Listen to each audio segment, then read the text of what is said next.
नमस्कार।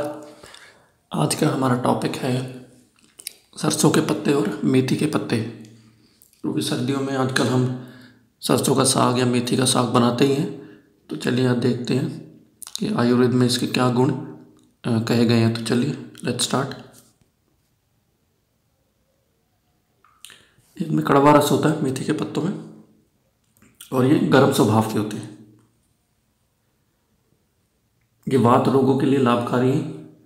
यानी आपके शरीर में अगर कहीं भी वायु संबंधी रोग है, जैसे आपके शरीर में रूखापन है, ड्राइनेस है या इवन कब्ज वगैरह है, तो अगर आप मेथी का साग खाएंगे तो आपको इन सब कंडीशंस में फ़ायदा करेगा। क्योंकि ये अत्यंत गर्म है तो ये पित्त को शरीर में बढ़ाएगा। तो इस चीज़ को हमें ध्यान में रखना है। तो जब भी आप मेथी का साग खाते हैं या मेथी के पत्ते की सब्ज़ी खाते हैं या मेथी को रोटी में डाल के खाते हैं, तो कोशिश करें कि साथ में कोई ऐसी वस्तु लें जिससे इसकी गर्मी थोड़ी कम हो जाए। जैसे घी के साथ आप इसको लीजिए। ये हमें खाने में स्वाद लगते हैं, रुचिकारक लगते हैं, और ये हमारी अग्नि को भी बढ़ाते हैं। तो ये आपको हजम भी हो जाएंगे, डाइजेस्ट भी हो जाएंगे। इसके बाद हम बात करेंगे सरसों के पत्तों की, जिसका हम साग बना के खाते हैं।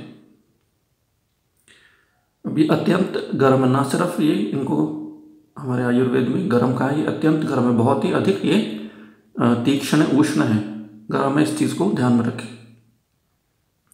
ये रूक्ष होते हैं, रूखे होते हैं, और इनमें लवण रस यानी नमक जो है वो इनमें पाया जाता है। तो अब इसका मतलब ये है कि जब आप सरसों का साग खाएं तो भूल के भी आगे पीछे दूध मत पीजिए, क्योंकि दूध और जो लवण रस है, नमक है, वो विरुद्ध आहार है।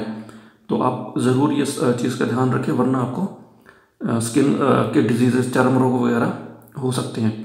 तो कम से कम मिनिमम 3 आवर्स का गैप आप ज़रूर रखें। अगर आप सरसों का साग खा रहे हैं और दूध अगर आपको पीना है, तो मिनिमम 3 आवर्स का गैप आगे पीछे रख के ही आप जो है साग को खाएं।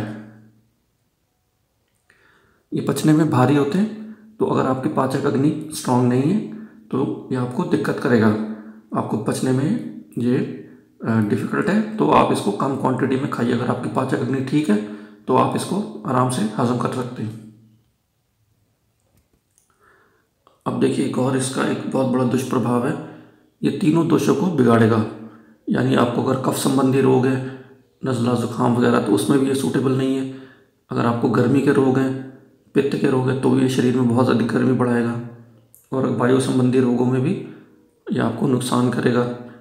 जैसे आपके शरीर में रुक्षता लाएगा, ड्राइनेस लाएगा, बाल रूखे, स्किन रूखे, इस तरीके की चीज़ें आपको इससे जो होंगी। और वायु के रोग, जैसे कहीं भी शरीर में दर्द है, बैक पेन है, उन सब कंडीशन में ये आपको फ़ायदा नहीं करेगा। और ये आपका जो रक्त है उसको भी अत्यंत ये गर्म कर देगा। और आपको जो रक्त पित्त संबंधी रोग है, जैसे आपके नाक से खून निकलना या लैट्रिन मार्ग से ब्लीडिंग, उन सब कंडीशन में आपको ये नुकसान करेगा। और ये जैसे हमने देखा था, ये अत्यंत गर्म है, शरीर के अंदर ये बहुत ज़्यादा गर्मी बढ़ाएगा। एक इसका फ़ायदा लेकिन ये है कि ये मल मूत्र को आसानी से निकाल देता है। यानी अगर आपको पेशाब रुक रुक के आता है, तो उस कंडीशन में साग खाना, सरसों का साग आपके लिए फ़ायदेमंद है। या आपको कब्ज़ है तो ये पेट साफ करने में भी थोड़ा आपके लिए बेनिफिशियल है। अब देखिए, भाव प्रकाश ने लिखा है कि सभी शाकों में जो सभी पत्ते हैं उन सब में ये निंदनीय है। मतलब इसके सबसे कम इसमें गुण है और सबसे अधिक इसमें नुकसान है। तो आप जब भी सरसों का साग खाएं तो इस चीज़ को ध्यान में रखें। और देखिए, सबसे अधिक तो इसमें नुकसान इसलिए कि ये बहुत ही अधिक उष्ण तीक्ष्ण है, बहुत ही अधिक गर्म है। तो अगर आपको सरसों का साग खाना ही है तो इस बात का विशेष ध्यान रखें कि आप इसकी थोड़ी गर्मी इसको कम करने की कोशिश करें। जैसे इसको घी के साथ खाएं, या अत्यंत मतलब जैसे मक्खन लेकर खाएं, या आप इसको लस्सी के साथ खाएं। जो लस्सी मीठी होती है उसमें आपने मिश्री डालनी, मोटी मिश्री धागे वाली। तो इन सब चीज़ों के साथ ही आप साग खाएं, ताकि इसकी जो गर्मी है, जो इसका उष्ण नेचर है, वो कम हो सके और ये आपको नुकसान ना करे। तो इस बात को हमेशा ध्यान रखें और तभी साग खाएं, सरसों का साग। और सरसों के साग के आगे पीछे कभी भी दूध ना पिएं। तो ये थी आज की हमारी जानकारी। अगर आपको ये अच्छी लगी है तो आप इसे लाइक करें, दूसरों के साथ शेयर करें, चैनल को सब्सक्राइब करें। और अंटिल नेक्स्ट वीडियो, अपना ख्याल रखिए। Take care, bye.